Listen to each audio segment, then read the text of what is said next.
¿Por qué hemos apostado por este proyecto? Bueno, pues muy sencillo. Primero porque tenemos una plantilla con una edad media moderadamente avanzada, alta, y se nos empieza a jubilar gente.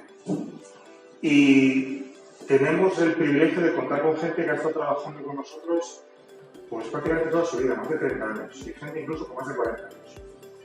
Y el proyecto nos pareció muy interesante porque era, de alguna manera, por dos cosas. Primero, porque era, de alguna manera, devolver parte de lo que esta gente nos ha dado durante muchos años. Esfuerzo, compromiso, trabajo de calidad. Y segundo, también porque este proyecto también nos va a ayudar para algo súper importante, que es la transmisión de conocimiento, el legado.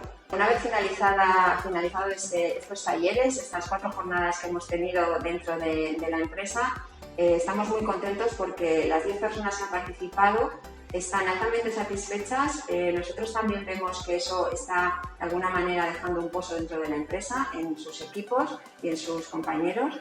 Y vemos que realmente es un proyecto que queremos seguir repitiendo en el futuro, cada 2 o 3 años, con todas las personas que estén cercanas a su salida. Estoy muy contento, yo creo que estamos todos contentos. Ha sido una sorpresa y una grata sorpresa.